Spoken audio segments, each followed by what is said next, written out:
All right, this was a hard one to come up with and figure out, but I think I managed it.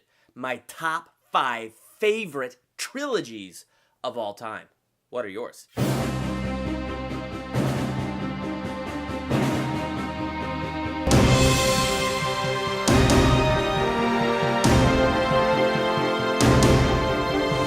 Welcome to Durbania. I'm Durbin, and this is my ranking video for my top 5 favorite trilogies of all time. Now, before I dive into my top 5 favorite trilogies, I want to give a huge thank you and a huge shout out to Sarah Hicks, who is my latest patron on my Patreon page. Sarah, your support of Durbania means so much to me, and I am so grateful that you would jump on board on my Patreon like that. Thank you so much for supporting Durbania. You want to find out more about my Patreon page and the different rewards offered for supporting Durbania? You can check that out, patreon.com/Durbania, and you can check out my page there. Again, thank you so much, Sarah Hicks. All right, let's dive into this. My top 5 favorite trilogies of all time. So let's kick it off here. Number 5. The Matrix Trilogy. As you can tell by now, yeah, it's going from 5 to 1, least favorite to favorite, but I love all these trilogies on my top 5. And the reason, though, The Matrix is not at number 1 or number 3, but it's here at number 5, is... Whoa! Is because the sequels weren't exactly the best. Now, there's a lot of people that downright hate The Matrix Reloaded and The Matrix Revolutions. I am not one of those people. I actually really like and enjoy The Matrix Reloaded and The Matrix Revolutions. That said, they do not live up to the majesty of the first one. However, how can they? How could they ever live up to the majesty of the first one? The first Matrix movie came out in 1999. So when that movie came out, just visually, it was jaw-dropping, especially for 1999. That was just incredible. On top of the fact that you had the novelty of this story of, oh my gosh, the world all around me could be fake. I could be a robot's battery in some field somewhere. Like, it was just the way that it told the story, the way it set up the story, the way you were introduced to Neo, and he went, whoa. The way you follow Neo through this entire thing, like, everything was so new, and you were learning with Neo as he went, which you don't get with the sequels. Now, the sequels definitely injected new things in there. They definitely played with different ideas, and a lot of that stuff was incredibly interesting. All 3 of these movies will get you thinking. But how can the 2 sequels live up to the original when the original was truly just a novelty? Like, how do you recreate that novelty? And I think that that was what these sequels suffered from. So some really hate them. I'm one of the ones that doesn't hate them. I like them. But the first one is definitely superior. So that's why The Matrix falls at my number 5, because the first one is superior. The other 2, they're not superior. Well, didn't catch it that time, but they are good. Number 4. What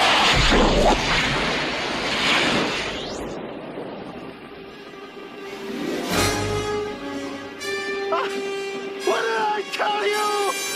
88 miles per hour! Back to the Future. I flippin' love this trilogy. And you want to know why I love this trilogy? Because this trilogy is just a pure fun ride. That's what it's meant to be. Like, I feel like you watch this, and it's not meant to be taken seriously. It's not meant to be this whole big philosophical take on time travel or anything weird like that. No!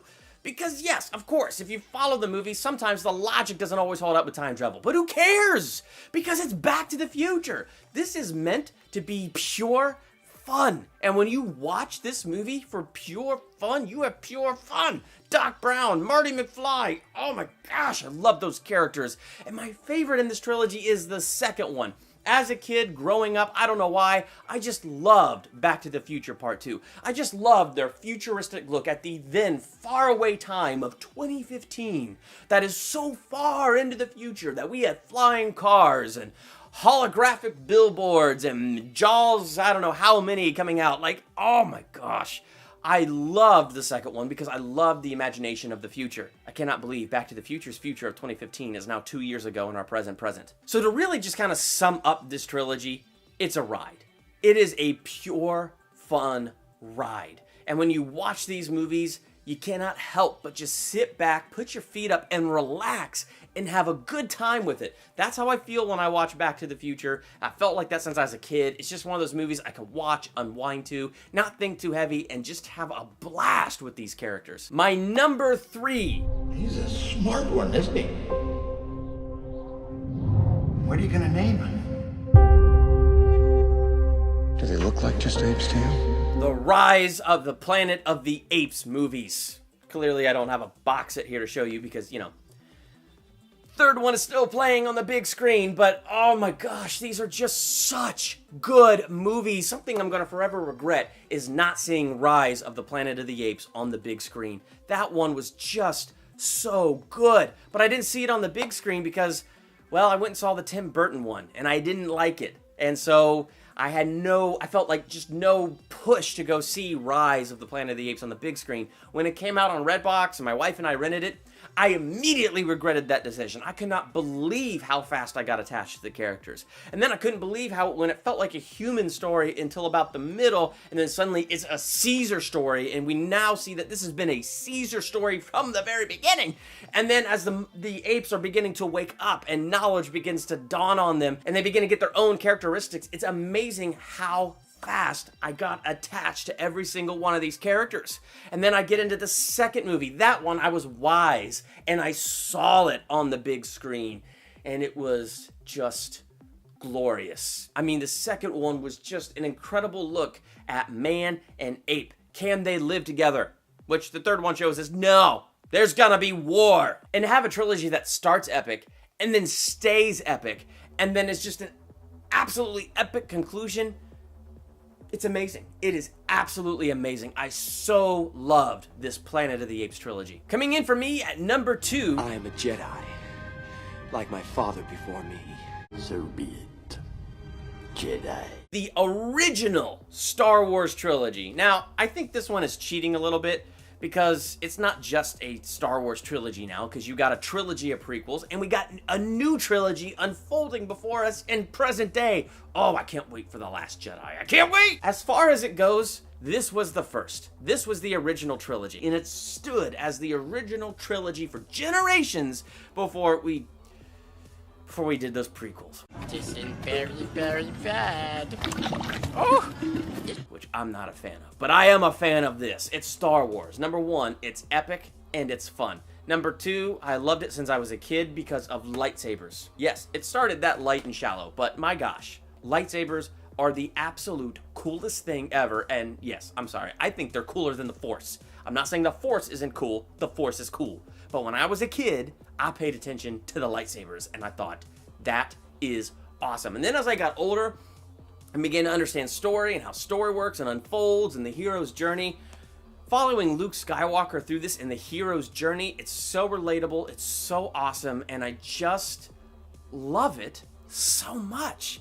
I mean, what more can I say about the original Star Wars trilogy? I mean, if you've seen it, then you know.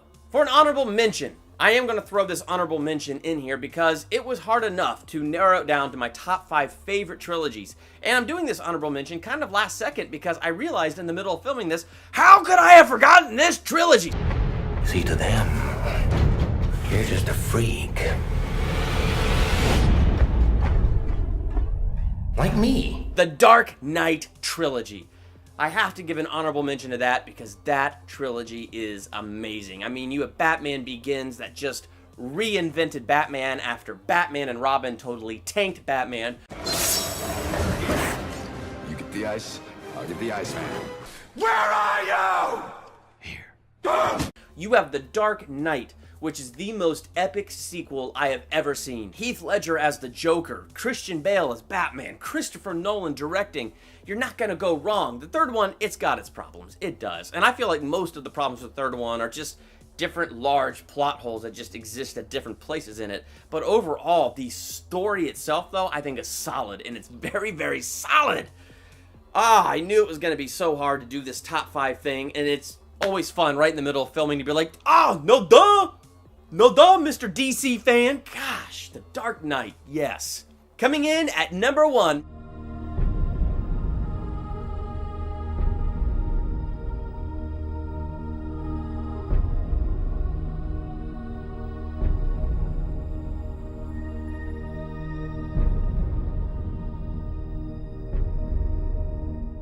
The Lord of the Rings. This is my favorite trilogy ever. Like Star Wars, yeah, I know, it's no longer just 3 movies. It's got its prequels, The Hobbit.